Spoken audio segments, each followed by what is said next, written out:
ان کو کالم سے باہر نکال کرنا، ٹھیک ہے، تو ان کے پوائنٹس بنا کر اپنی مرضی کا نتیجہ اخذ کر رہے ہیں، اپنی مرضی کا نتیجہ اخذ کر رہے ہیں اور لوگوں کو ابھار رہے ہیں، ٹھیک ہے، نعوذ باللہ کہ میں نے گستاخی کی ہے۔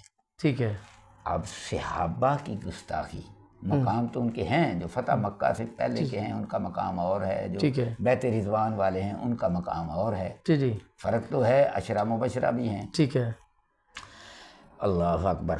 لیکن ایک صحابی ہونے کے ناطے جو بھی صحابی ہے وہ حضرت امیر معاویہ ہیں رضی اللہ تعالیٰ عنہ، اور باقی سارے جتنے بھی ہیں وہ ہماری آنکھوں کا تارہ ہیں، دلوں کا نور ہیں، آنکھوں کا سرور ہیں، وہی مسلمان یہ تصور بھی نہیں کر سکتا۔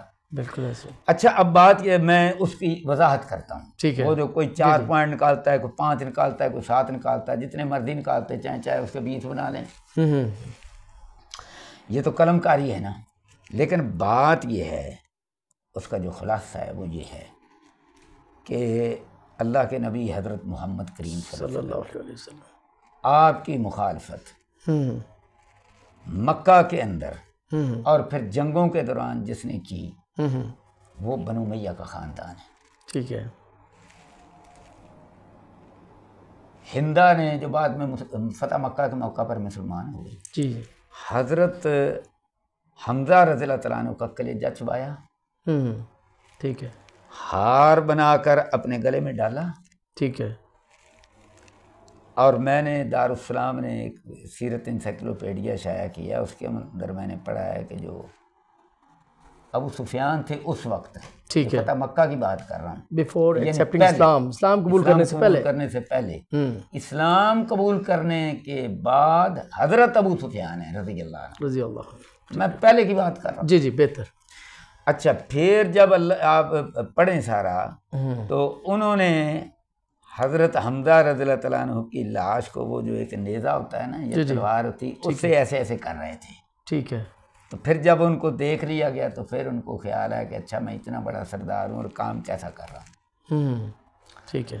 اچھا اسی طرح اللہ کے نبی صلی اللہ علیہ وسلم نے پھر عورتوں کی جب بیعت لی، اس کا قرآن کے اندر، قرآن مجید کے اندر ذکر ہے، ٹھیک ہے، تو آپ دیکھیں گے کہ اسلام قبول کرنے کے بعد بھی اب یہ اسلام قبول کر چکی ہیں نا، اب حضور ان سے بیعت لے رہے ہیں، ٹھیک ہے، تو ہندا اس وقت بھی اللہ کے نبی صلی اللہ علیہ وسلم کے بارے میں جو باتیں کر رہی، جو جواب دے رہی ہیں، مثلا آپ نے کہا کہ فرمایا کہ اپنی اولاد کو قتل نہیں کرو گی، تو انہوں نے حضور صلی اللہ علیہ وسلم کا نام سنگل لے کر یا رسول اللہ نہیں کہا، صرف محمد کہا، ٹھیک ہے، ہم نے تو یہ بچے جوان کیے اور آپ نے مار دیے۔ اچھا باقی ساری باتیں بھی ہر بات پر اسی طرح کا جواب ہے، ٹھیک ہے، یعنی حضور صلی اللہ علیہ وسلم میرے کہنے، اب یہ انہوں نے اسلام قبول کر لیا، ٹھیک ہے، اچھا اسلام قبول کر حضور صلی اللہ علیہ وسلم نے، اب دیکھیں حضرت معاویہ رضی اللہ تعالیٰ عنہ کو یہ جو حصہ ہے نا، یہ میں نے رکھا ہے حضرت معاویہ رضی اللہ تعالیٰ عنہ اور اللہ کے نبی حضرت محمد کریم کے درمیان، ٹھیک ہے، اس کو صرف میری طرف پلٹا رہے ہیں، غلطی یہ ہے۔ اچھا اچھا، ٹھیک ہے۔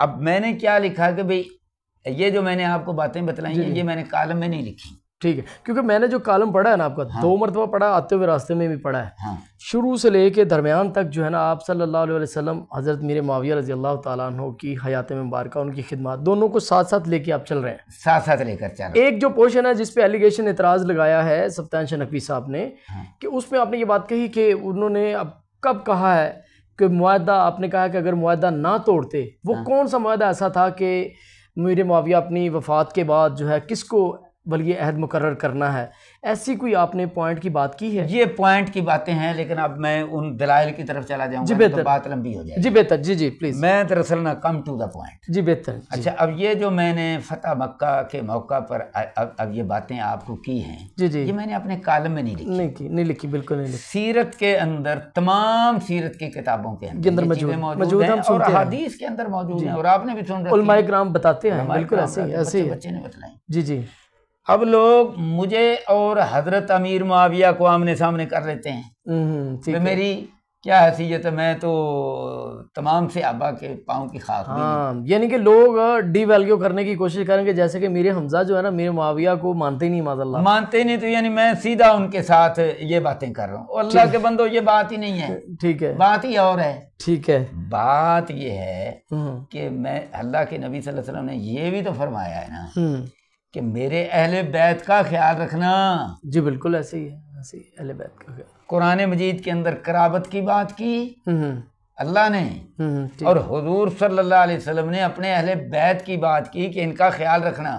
کیونکہ شیخ ناصر الدین البانی رحمۃ اللہ علیہ سید اصلاح سلسلہ سیاح کے اندر کہ حضرت جبریل آ کر بتلا گئے تھے کہ آپ کا یہ بیٹا جو حسین ہے اس کو آپ کی امت قتل کرے گی، شہید کرے گی. ٹھیک ہے. تو حضور صلی اللہ علیہ وسلم کو پتا تھا آپ اس لیے امت کی خیر خواہی کے لیے جنہوں نے یہ کام کرنا تھا، ٹھیک ہے، بالکل آپ بار بار وصیت کر رہے تھے کہ میرے اہل بیت کا خیال رکھنا. ٹھیک ہے. اچھا، اب میں نے اس سیکوینس کے اندر یہ بات کی ہے کہ بھی حضرت امیر معاویہ رضی اللہ تعالیٰ عنہ حکمرانی تو اب آپ کے پاس ہے نا. جی بالکل ٹھیک ہے. ٹھیک ہے. حضرت علی رضی اللہ تعالیٰ عنہ بھی شہید ہو گئے، اس کے بعد حضرت حسن رضی اللہ تعالیٰ عنہ بھی فوت ہو گئے، زہر بھی دیا گیا. جی ایسے ہی یہ باتیں بھی ہیں کہ مسند امام احمد بن حنبل کے اندر کہ ان کے جنازے پر تیر بھی برسائے گئے. اچھا، یعنی کہ صحیح احادیث کی کتاب میں ہے کہ جنگ مسند امام احمد بن حنبل کے اندر امام احمد بن حنبل لائے، انہوں نے کہا تھا کہ مجھے اللہ کے نبی صلی اللہ علیہ وسلم کے روضہ میں کے ساتھ نانا جی کے ساتھ دفن کر دینا، اور اگر رکاوٹ پیدا ہو تو فتنہ نہیں پیدا کرنا، مجھے بقیع کے اندر دفن کر دینا. اللہ اکبر. یہ حضرت حسن رضی اللہ، یہ حضرت حسن رضی اللہ تعالیٰ عنہ کی باتیں ہیں. ٹھیک ہے، صحیح ہے. تو پھر جب یہ تیر برسے، ان کا جب جنازہ اٹھا، تیر برسائے گئے، جی جی، تو پھر سیدھے ان کو بقیع کی طرف لے گئے. اللہ اکبر. اچھا، اب میں نے جو بات کی ہے، میں نے بات یہ کی ہے کہ بھئی حضرت معاویہ رضی اللہ تعالیٰ عنہ پھر یہی جو حضرت حسن ہیں ان کے حق میں دستبردار بھی ہو رہے ہیں. ٹھیک ہے، بالکل ہو رہے ہیں، ہوئے ہیں. ٹھیک ہے. ٹھیک ہے. تو میں نے اللہ کے نبی صلی اللہ علیہ وسلم اور آپ کے جو احسانات ہیں فتح مکہ کے موقع پر ان کو مد نظر رکھتے ہوئے ان کو اور حضرت معاویہ رضی اللہ تعالیٰ عنہ کو آمنے سامنے کیا ہے. ٹھیک ہے بھائی میرا اس میں کچھ نہیں ہے. جی جی جی بالکل. اچھا، ان کو آمنے سامنے کر کے تو پھر میں نے یہ لکھا ہے کہ حضرت امیر معاویہ رضی اللہ تعالیٰ عنہ کو، سچی بات یہ ہے کہ میں نے تو اشاروں کنایوں سے بات کرنے کی کوشش کی ہے، میں نے تو حضرت امیر معاویہ کا نام بھی اس لیے پورے کالم میں نام نہیں، پورے کالم میں نام نہیں لیا. میں نے تو کہا گورنر شام، گورنر شام، امیر شام. جی بالکل، امیر شام. جی جی، میں نے تو یہ بات کی ہے جی جی، تاکہ بات اس انداز سے کروں. ٹھیک ہے. ان کا نام سامنے نہ آئے. جی ٹھیک ہے. ٹھیک ہے. لیکن اب لوگ اتنا کر رہے ہیں تو پھر میں اب حق ہے آپ کا.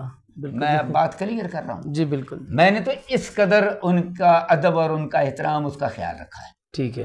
اچھا، اب میں نے ان کو آمنے سامنے رکھا ہے، اللہ کے نبی صلی اللہ علیہ وسلم کو اور حضرت امیر معاویہ کو، جی کہ اللہ کے نبی صلی اللہ علیہ وسلم نے آپ سب کو معاف کیا ہے. بالکل. ان ساری باتوں کے باوجود ٹھیک ہے. آپ نے وحشی کو یہ بھی کہا کہ جب تو میرے سامنے آتا ہے تو مجھے چچا یاد آ جاتا ہے. حالانکہ اس نے تو صرف نیزہ ہی مارا تھا نا. جی جی جی. کلیجہ تو نہیں اس نے چھپایا تھا. بالکل. ٹھیک ہے. صحیح. اور وہ شام کی طرف ہجرت کر گیا وحشی. بالکل. لیکن ہندا اور ابو سفیان اور معاویہ اب یہ سارے بن گئے، حضرت ابو سفیان، حضرت معاویہ رضی اللہ عنہ بن گئے. جی بالکل. ٹھیک ہے. ٹھیک ہے. تو میں نے کہا کہ بھی حضور کے جو وہ احسانات ہیں ان کو سامنے رکھ لیتے، ان کو سامنے رکھتے ہوئے کچھ. اور جب حضور نے فرمایا ہے کہ میرے اہل بیت کا خیال کرو تو آپ سے نہیں خیال ہو رہا. جی جی. تو اللہ کے سامنے وہاں حضور بھی ہوں گے تو اس کا بھی خیال کر لو. بالکل. یہ ساری چیزوں کا خیال کر لو. یہ میں نے یہ کیا ہے، ان کا خیال کر لو. اور اس کے بعد جو خلافت علی منہاج النبوہ، جس طرح 5 خلفائے راشدین ان کا انتخاب ہوتا چلا ہے. تو اسی طرح امت کو جس طرح حضرت حسن رضی اللہ تعالیٰ عنہ کی قربانی سے امت ایک ہو گئی, انہوں نے خلافت آپ کے حوالے کر دی, آپ بھی امت کو ذرا ایک کر دو.